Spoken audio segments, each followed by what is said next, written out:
Now, this is quite of an intriguing question, and I would like you to give me an answer in the comment section. This is a question. Now, would you prefer to go paid 7,000 US dollars in the US, obviously, or stay in Kenya? Or when I say stay in Kenya, I mean like stay in your country, stay in Africa or something also. I don't know much about the Malaysia and what have you, but stay in Africa or stay in Kenya for that matter and get paid 2,000 US dollars. So, which option would you pick? I repeat, see, here there are 7,000 USD as a salary, that is per month, and the same amount of money, or rather, the same USD in terms of 2,000 of it, you get paid that when you stay here in Kenya. So which one would you pick between those two salaries?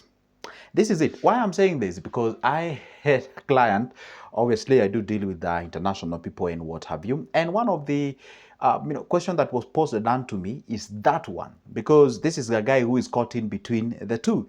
And what I'm gonna do on this video, obviously I ain't gonna take any part, but I'm gonna give you the realities and the options on the table, and it's you to make a decision out of the facts and the realities about it. Well, I know almost everything about Kenya as far as the payment, the salaries, and what have you, and I still know substantive information about the living costs and what have you from the guys in the US and what have you, because some of you guys watch me from those countries. Okay, now here is it. But by the way, go ahead and hit that subscription button. Why? Because I do upload a video each and every day, and make sure that you give me a like. I mean, seriously, just down below there on your right, there is a small button written subscribe. It is in black. Hit that magical button. Means a lot to me or to us. Now, here we are. Now, one thing that you're supposed to understand, there's some places whereby, for example, I had a client who was earning around 8,400 as the salary in the US. And she was telling me, I'm actually facing a lot of difficulties when it comes to savings. Why? Because if just I can just throw you numbers, for example, I pay 1,500 for my rent, I don't know, I pay 300 or whatever for my car, for bills, for the insurance, for the rates, for the, I don't know, IRS, and all those deductions, and I'm not gonna tell you exactly how much was going where, because you guys, you might crucify me on the comments like, hey Joseph, what kind of a type of a car was he actually servicing and what have you. But the point is, she was saving around, was it 1,200? And this is after straining a lot.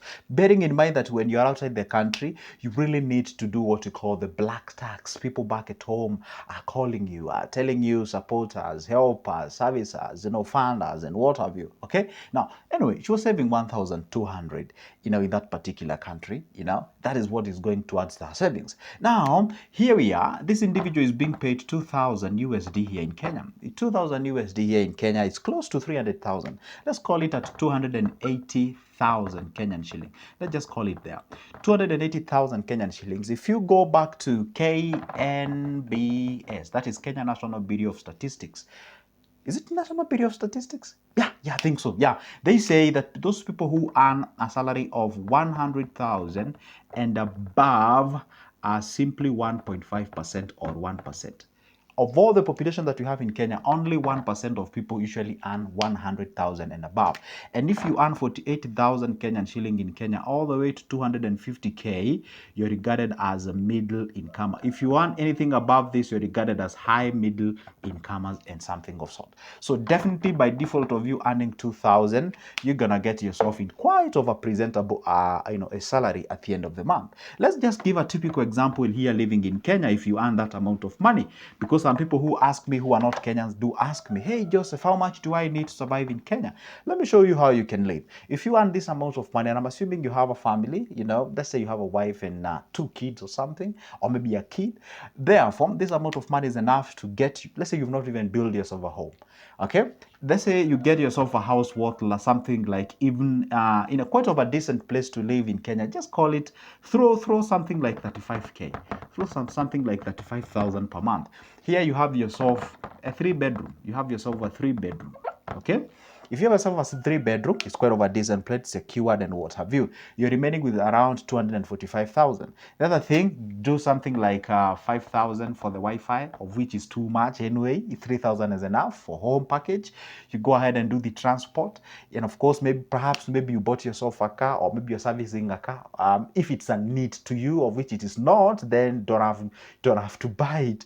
Let's say out of this money, just to make it a bit simpler for you, you can actually even save 150,000 if you put your house in order. 150,000 or even 160,000. Let's even say you save 160,000. If you save 160,000, the other person is saving 1,200 per month. Probably this guy is saving 180,000. This guy is the US and this guy is in Kenya. You're saving closer to this. Let's even say this guy is saving 200,000. You're saving 160,000. Is the 40% worth being outside the country and something of sort? Let's now check on the opportunities that you might have there in the US and then you can have here in Kenya. If you're in the US, obviously, there are chances of maybe you going back to school, you sort of add up your papers and you can get a better pay and job opportunities are there. Don't talk about businesses. Starting a business there, it's quite tricky and tough and hard. Also, taxes are quite high, but I know Kenyans complain about taxes. But if you get to know how much these guys pay for taxes, you'll be shocked. Well, I know you might be, hey, but yeah, but it's worth paying because they can see development. True, I agree with you on that. That's for sure. But anyway, let's just give a credit where it's due. So if you're in the US, you're earning that amount of money, there are chances of you getting better job, better pay, better living, better good environment, and something of sort. I'm not gonna talk about the social part of it. I'm gonna talk about the financial part of it. Okay. Now, because if you ask me, I would say Kenya is far much better in terms of the social life compared to that place. That's me. That's my own view anyway. Now, when you're here in Kenya, there are opportunities. If you can manage to set aside 160,000 per month on your savings, in a period of 10 months, you have 1.6 million.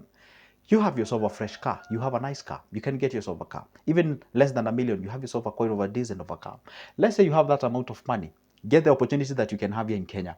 We have a huge chunks of lands that you can be able to lease, get yourself into farming. That farming does not deter you from doing your own things. You can even get a farm, you lease the farm, you do animal fattening. You can get a farm, you can do onion farming, you can do cabbage farming, you can do yourself things to do the potato farming, you can do wheat farming, you can get yourself a land that you can lease for 10 years, plant yourself some avocados, you can export them, you can get normal businesses. Getting to business here in Kenya is way simple. Taxes are not that high. Yes, they're high, they're high, they're high. Kenyans, please don't crucify me. They're high, they're high, they're high.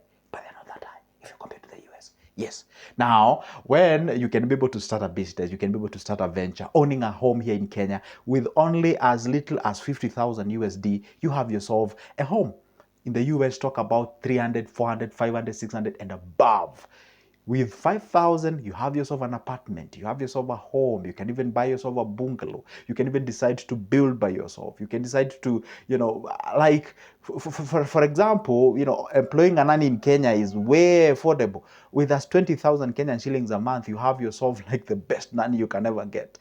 With that amount of money, I'm telling you, that's nothing. That's nothing. See, what you do when you're deciding where to live and why you should live there, it's always good to make sure that you compare and contrast so that you see whether you're getting the best option in the town. But anyway, I know obviously you might think like on my submission here, it's like I'm dwelling much towards you being here in Kenya with 2,000. Well, I don't want to make it sound like as if I'm really dwelling towards that particular point, but it's you to tell me on the comment section. And I would like this video to be that interactive. You just tell me, which option would you pick? Which one would you go for? Which one is far much better for you? Which one would you be like, hey, you know what? This one I'm actually can resonate with it. And it's quite funny. Probably I'm expecting those guys who are in Kenya will be like, hey, I just go to the US. It has its own experience. I'm gonna learn a lot of things. True, I cannot fight that. Those who are the US who already know the experience, they'll be like, guess what? Give me the similar amount of money, take me back home. I'll actually run away from blah blah blah blah blah blah. Don't wanna mention them on this video, but it is what it is. Guys, you watching from the diaspora, you know what you tell me when you come to my inbox. Oh, guys, if you didn't know how you can get it to my inbox, my email is on the description of this specific video. Also, my number is also in that description video. You can actually pick it up there and be able to go ahead and start a conversation with me for just a cup of coffee spice. But anyway, it is what it is. So point is, which one would you go for? Which one is actually resonating well with you? These are simple analysis that we usually use when we are making a decision, either to migrate, to stay where we are, or maybe to change our location, maybe to try a different environment as far as the working conditions are concerned and what have you.